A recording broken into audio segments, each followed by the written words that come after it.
This is not a fireside chat. We have something to say, and we propose to say it direct. In previous broadcasts, the Liberal Party has made clear its policy on education, on pensions, on the social services, and on industry. Tonight, I turn to three big issues: the job of this country in the world, how we are going to make the wealth to pay for the pensions, the houses, the roads, and everything else we want, and also to keep down the cost of living, and how we are going to get a better balance in the different regions of the countries which make up Great Britain. The solution to the problem of overcrowding in the southeast of England, or of depopulation in parts of Scotland and elsewhere, and the solution also of housing, industry, and transport everywhere depends upon a development plan for every part of Britain.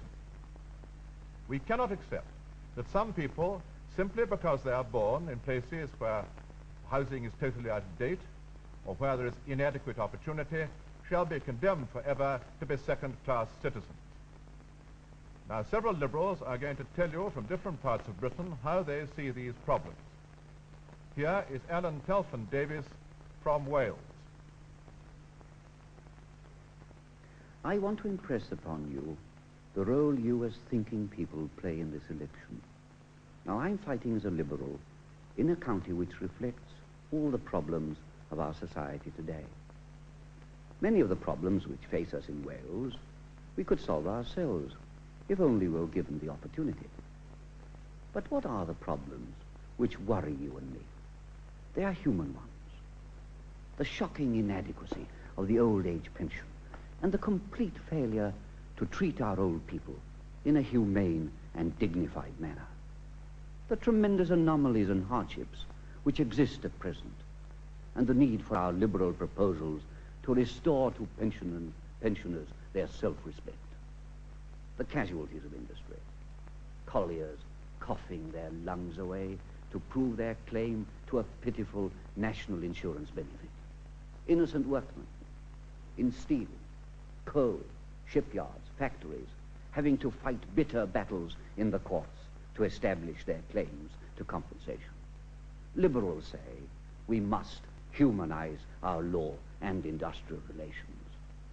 Railways closed by a state monopoly, without regard for the people, without any alternative services, and amazingly, without an overall transport policy. What a recommendation for a body nationalized by Labour and now run badly by the Conservatives. These problems demand a Liberal solution. A lot of Yorkshire people seem uneasy and suspicious about this election. We know we can't have something for nothing, yet two political machines are trying to score off each other with lavish promises as though the whole of Britain had somehow made a fantastic win on the pools. It doesn't make sense.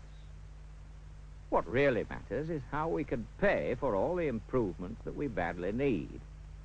A lot of managements and a lot of big unions are going to have to sort themselves out to catch up with the best that we've already got, for the benefit of themselves and for the sake of all of us.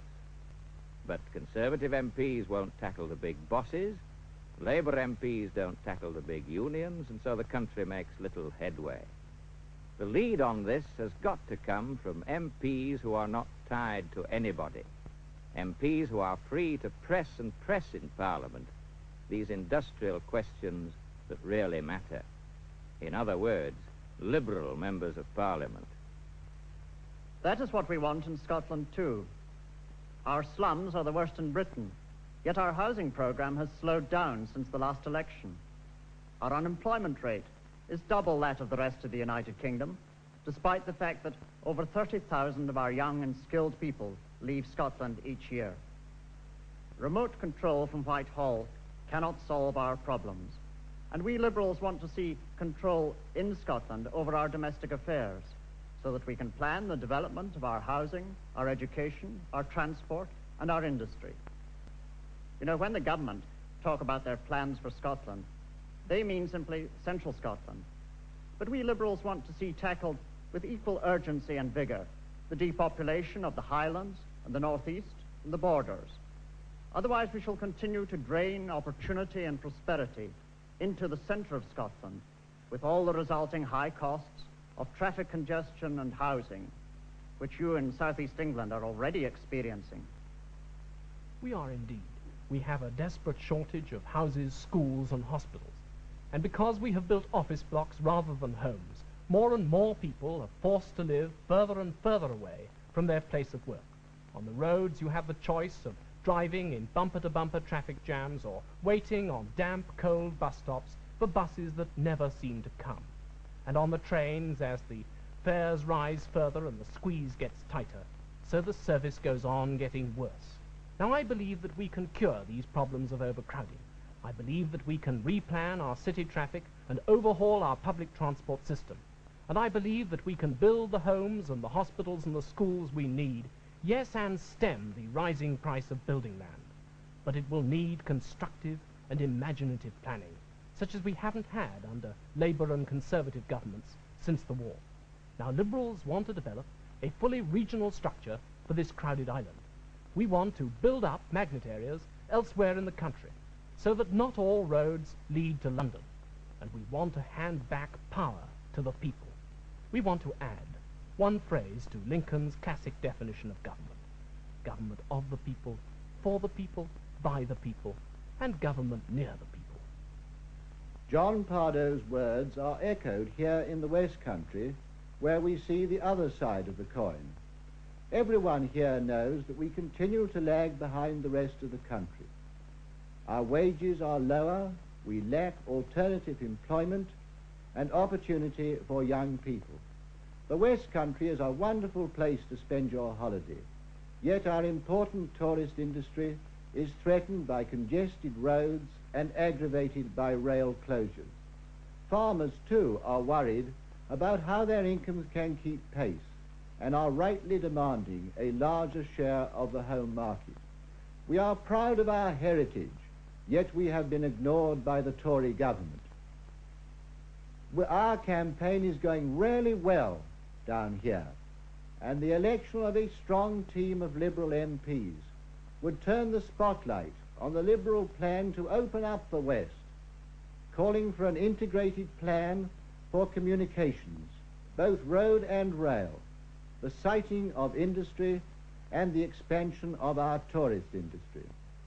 We have similar problems here in the Northwest, and people are fed up with the arguments of the other two parties, and what they want to do is to see somebody getting on with the job.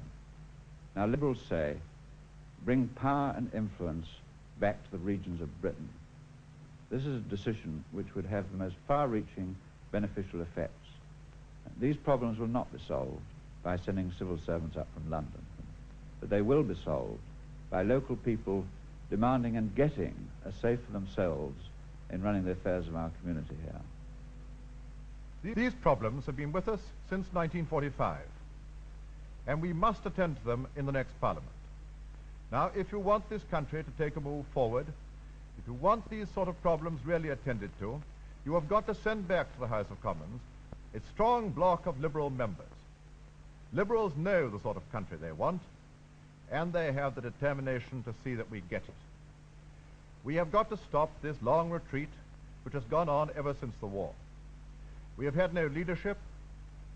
Politicians have said one thing and very often done something quite different. Well, I know now, of course, that the Conservatives do talk of purpose, but their main purpose has been to put off facing any unpleasant decisions until the last possible moment. And you might well think that the highest ambition which could be put before this nation is that it should take no risks and that it should get slowly richer with the least possible trouble. Now, it is no wonder that this general election is now boring a great many people. They are fed up with the endless bickering between the Tory and Labour parties. They want attention to the things which matter to them. You must have some touch of idealism in politics. Without that, politics wither and are dead. Now, Liberals would like to see this country playing a leading part in building up these organizations for international cooperation, the Commonwealth, the Western Alliance, and the United Nations itself. We would like to see Britain taking the lead in giving assistance to countries less fortunate than ourselves. We would like to see us leading in the promotion of international services. And we would like to see people also playing a greater part in building up their own communities. We don't believe that the sense of purpose of the British people is going to be satisfied either with some empty promise of rather futile nuclear grandeur, nor indeed by the prospect of a pale shadow of American or Russian society, highly mechanical and very un-British. During this election, I have traveled this country from end to end, and it is a wonderful country. It has wonderful possibilities. It has great beauty. But we are not exploiting the possibilities, and we are ruining a great deal of the beauty. If we could plan it, if we could have proper regional planning, if we could have proper use of our land, we could find the land for housing, we could have a coordinated transport policy, and we could stop our cities being absolutely wrecked by this heavy traffic which pours through them. And in the Highlands of Scotland and in Wales and the north and west of England, we have marvelous, almost empty spaces, yearning for a new industrial revolution, for new industries, for new hope, for new employment. Not an industrial revolution full of grime and filth, but an industrial revolution which could show us a new way of life. Now, if you're going to get this type of move in this country today, two things are essential. First, you have got to generate the wealth to make it possible. That means making up your mind how you're going to run your industry. Liberals have done that. We believe the great bulk of the wealth of this country has got to be made by free enterprise, and we intend to make free enterprise work better. That in turn means getting rid of restrictive practices, not sometime, but now. Not in some parts of industry or on one side of industry, but all through industry. It means bringing in the trades unions with management to tackle the problems which are faced by the introduction of new machinery and new methods. Liberals, as Alan Telford Davis said, insist that our society should be humane as well as efficient. Right? Well, then we've got to look after the people who are turned out of their jobs because of new inventions. We've got to give them good redundancy pay and opportunities for retraining. Now, the second absolute necessity is that after this election, you should revitalize Parliament itself. You should send back to the House of Commons people who will speak for you and not merely for the party machines. In practical terms, that means, again, sending back Liberal members with a massive Liberal vote behind them. As this election has gone on, more and more people, who I don't believe thought of themselves as Liberals, have come to see that the Liberal Party is speaking for them. We have been drawing attention to the real issues. We have fought this election upon the issues. And we have spoken for countless people who want just that, who want politics which they feel matter to them. Now, when you come to vote next Thursday, you're not going to vote about what Hogg may or may not have said at Plymouth, or what Brown may have said in Derbyshire. You're going to take a long and serious view at the sort of opportunities and problems which are going to face this country in the next 5 years. And when it comes to that, again, it is essential to have in the House of Commons people of conviction, people who have told you at this election exactly what they hope to do, and people who are drawing attention to the real needs of the country as a whole. Now, between today and next Thursday, all sorts of red herrings will be thrown into the political pool. All sorts of scares will be got up to try and put you off the real essentials upon which you ought to vote. I have no doubt that the Tories will try to frighten you. They always do. But vote from conviction. Vote for drive and purpose and justice. That will be a Liberal vote. That will be an effective vote. And even though you don't elect a Liberal member, such a vote will mean that those who are elected will have a stronger hand to play when they get back to Parliament. That indeed will be a Liberal vote, and that is the vote for which I and my colleagues are asking you next Thursday. Good night.